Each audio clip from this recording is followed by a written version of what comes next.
નમસ્કાર મિત્રો, એ Pathshala by DB Hariyani YouTube channel ઉપર ફરી એક વખત આપનું હાર્દિક સ્વાગત છે. નમસ્કાર મિત્રો, ગુજરાતી સાહિત્યની વિડીયો લેક્ચરની સિરીઝમાં આપનું હાર્દિક સ્વાગત છે. વિદ્યાર્થી મિત્રો, આપણી યુટ્યુબ ચેનલ ઉપર ગુજરાતી સાહિત્યનો અભ્યાસ ચાલી રહ્યો છે. એમાં ઘણા બધા મહત્ત્વના સાહિત્યકારોનો આપણે અભ્યાસ કરી ચૂક્યા છે. તો એ તમામ વિડીયો નિહાળી લેવા વિનંતી. હવે આપણે મધ્યકાલીન ગુજરાતી સાહિત્યકારોને અત્યારે જોઈ રહ્યા છીએ. તેમાં આપણે આજના આ વિડીયો લેક્ચરની અંદર અખા વિશેનો અભ્યાસ કરવાનો છે. ગુજરાતી ભાષાનો જ્ઞાનનો વડલો એવો અખા વિશેનો અભ્યાસ કરવાનો છે. અખાનો સમયગાળો છે ઈસવીસન 1591. ત્યારબાદ આગળ જોઈએ તો અખાને કેટલાક ઉપનામ મળેલા છે. એ દરેક ઉપનામ જોઈએ તો અખો છે એ જ્ઞાનનો વડલો કહેવાય છે, ઉત્તમ છપ્પાકાર કહેવાય છે, હસ્તો, ફિલસૂફ, વેદાંતી કવિ વગેરે જેવા અખાના ઉપનામ છે. કયા કયા ઉપનામ છે ફરીથી એક વખત રિપીટ કરી જઈએ. જ્ઞાનનો વડલો, ઉત્તમ છપ્પાકાર, હસ્તો, ફિલસૂફ, વેદાંતી કવિ, આટલા મહત્ત્વના અખાના ઉપનામ છે. ત્યારબાદ આગળ અખા વિશે કેટલીક બેઝિક માહિતી મેળવીએ તો અખાનો જન્મ જેતલપુર ખાતે થયો હતો, જે અમદાવાદ જિલ્લાની અંદર આવેલું છે. અખાનો જન્મસ્થળ અગાઉની પરીક્ષામાં પૂછાઈ ગયેલું છે, જેતલપુર, ખાસ યાદ રાખજો. અને અખાનું મૂળ નામ અક્ષયદાસ સોની હતું. આ પણ પરીક્ષાની અંદર પૂછાઈ ગયેલું છે. અખાનું મૂળ નામ અક્ષયદાસ સોની હતું. ગુજરાતી સાહિત્યનો સૌથી મોટો વેદાંત કવિ ગણાય છે.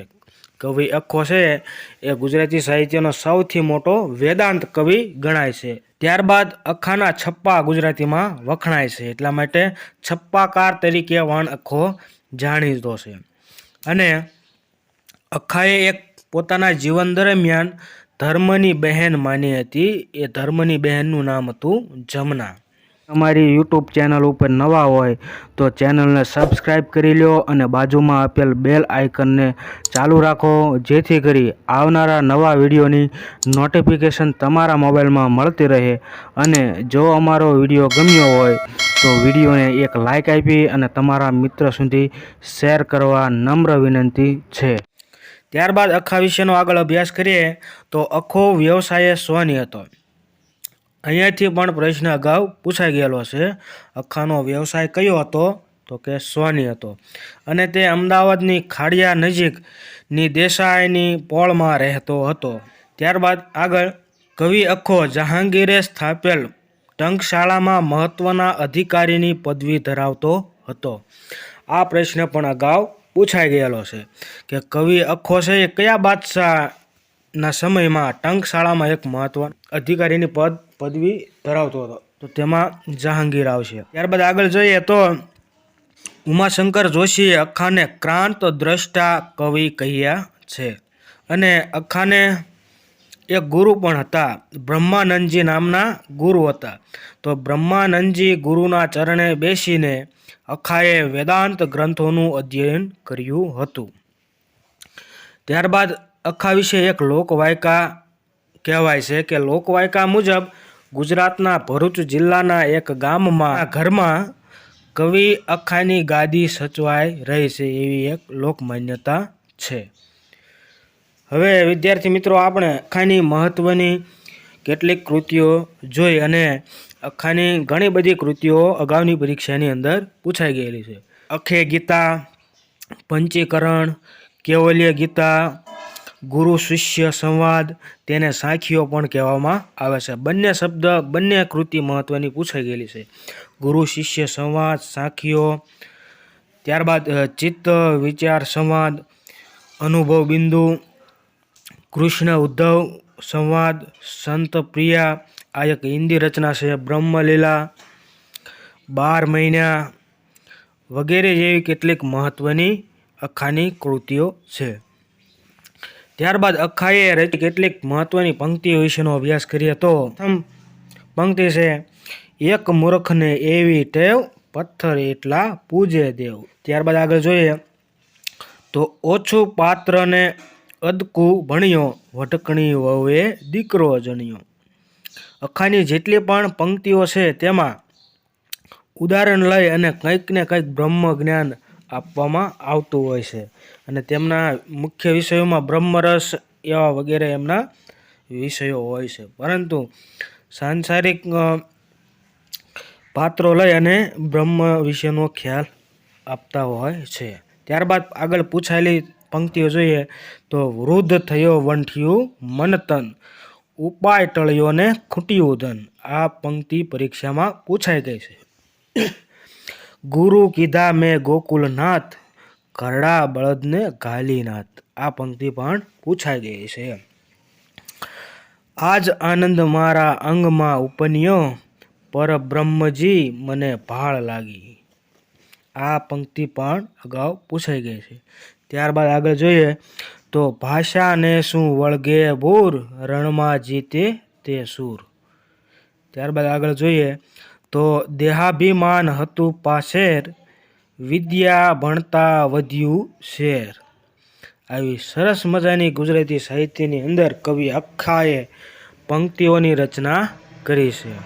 હવે વિદ્યાર્થી મિત્રો, આપણે ગુજરાત સરકાર દ્વારા અગાઉની જે પરીક્ષાઓ લેવાયેલી છે તેમાં કવિ અખ્ખા વિશે કયા કયા પ્રશ્નો પૂછાઈ ગયેલા છે તે પ્રશ્નોની ચર્ચા કરીએ. તો પ્રથમ પ્રશ્ન છે, છપ્પા કયા કવિએ લખ્યા છે? છપ્પા કવિ અખ્ખાએ લખેલા છે. ત્યારબાદ આગળનો પ્રશ્ન છે, અમદાવાદમાં કવિ અખ્ખાનું મકાન ક્યાં આવેલું છે? તો કવિ અખ્ખાનું મકાન દેસાઈની પોળમાં આવેલું છે.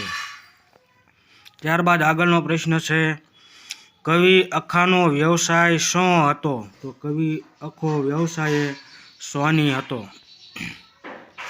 ત્યારબાદ આગળનો પ્રશ્ન છે, કવિ અખ્ખાએ કયા મુઘલ રાજાની ટંકશાળના ઉપરી અધિકારી તરીકે કાર્ય કર્યું હતું? તો કવિ અખ્ખાએ જહાંગીર જે મુઘલ હતો તેના સમય દરમિયાન ટંકશાળાના ઉપરી અધિકારી તરીકે કાર્ય કર્યું હતું. ત્યારબાદ આગળનો પ્રશ્ન છે, મધ્યકાલીન ગુજરાતી સાહિત્યમાં કયો કવિ છપ્પા માટે જાણીતો છે? કવિ અખ્ખો છે એ છપ્પા માટે જાણીતો છે. ત્યારબાદ આગળનો પ્રશ્ન છે, કેવલ્ય ગીતાના સર્જકનું નામ જણાવો. તો કેવલ્ય ગીતા કવિ અખ્ખાએ લખેલું છે. ત્યારબાદ આગળનો પ્રશ્ન છે, વૃદ્ધ થયો વંઠિયું મન તન, ઉપાય ટળ્યો ને ખૂટ્યું ધન. આ પંક્તિના સર્જકનું નામ જણાવો. તો કવિ અખ્ખાએ આ પંક્તિ રચેલી છે.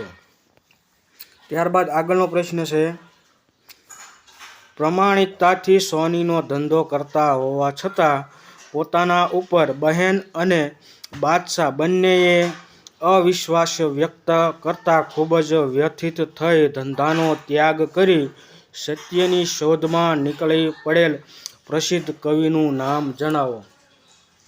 તો એ કવિ હતા કવિ અખ્ખો. બાદ આગળનો પ્રશ્ન છે એ અગાઉ આવી ગયો છે, રિપીટ થાય છે. ત્યારબાદ એની પછીનો પ્રશ્ન પણ રિપીટ થાય છે. ત્યારબાદ આગળનો પ્રશ્ન છે, કવિ અખ્ખોનું મૂળ નામ જણાવો. તેમનું મૂળ નામ હતું અખ્ખદાસ સોની.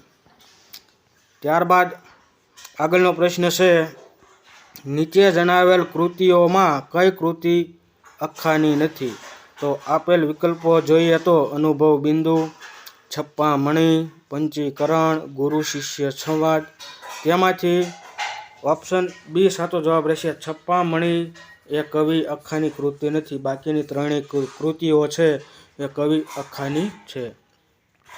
ત્યારબાદ આગળનો પ્રશ્ન છે, કયા ગુરુના ચરણે બેસીને અખ્ખાએ વેદાંત ગ્રંથોનું અધ્યયન કર્યું હતું? તો તેમના ગુરુનું નામ છે બ્રહ્માનંદજી. ત્યારબાદ આગળનો પ્રશ્ન જોઈએ તો નીચે દર્શાવેલ કૃતિઓમાંથી કઈ કૃતિ અખ્ખાની નથી? તો ઓપ્શન જોઈએ તો પંચીકરણ, સાખીઓ, સુભદ્રા હરણ, અનુભવ બિંદુ. તેમાંથી ઓપ્શન સી સાચો જવાબ રહેશે. સુભદ્રા હરણ એ કવિ અખાની નથી. બાકી તમામ કૃતિઓ છે કવિ અખાની છે. ત્યારબાદ આગળનો પ્રશ્ન છે, કઈ કૃતિ અખાની નથી? તો તેમાં ઓપ્શન જોઈએ તો 12 મહિના, અખે ગીતા, પંચીકરણ, ઉદ્ધવ સંવાદ. તેમાંથી ઉદ્ધવ સંવાદ એ કવિ અખાની રચના નથી. 12 મહિના, પંચીકરણ, અખે ગીતા તમામ કૃતિઓ છે એ કવિ અખાની છે.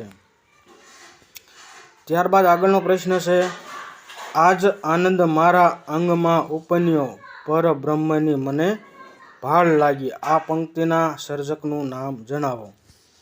તો આ પંક્તિ છે કવિ અખાએ રચેલી છે. ત્યારબાદ આગળનો પ્રશ્ન અગાઉ આવી ગયો છે, રિપીટ થાય છે, તેની ચર્ચા નહીં કરીએ. ત્યારબાદ એની પછીનો પ્રશ્ન પણ રિપીટ થાય છે. ત્યારબાદ આગળનો પ્રશ્ન જોઈએ તો અખાનો જન્મ ક્યાં થયો હતો? તો અખાનો જન્મ અમદાવાદના જેતલપુર ખાતે થયો હતો. એટલે અમદાવાદ પણ જવાબ આવશે અને જેતલપુર પણ જવાબ આવશે. ત્યારબાદ આગળનો જે પ્રશ્ન છે એ રિપીટ થાય છે, તેની વાત નહીં કરીએ. ત્યારબાદ એની પછીનો પ્રશ્ન પણ રિપીટ થાય છે. ત્યારબાદ એની પછીનો પણ પ્રશ્ન રિપીટ થાય છે. ત્યાર આગળનો પ્રશ્ન જોઈએ તો ગુરુ કીધા મેં ગોકુલનાથ, ઘરડા બળદને કાલીનાથ. કૃતિના રચયિતા જણાવો. તો આ કૃતિના રચયિતા છે કવિ અખો. અખો જવાબ સાચો રહેશે. Thank you for watching.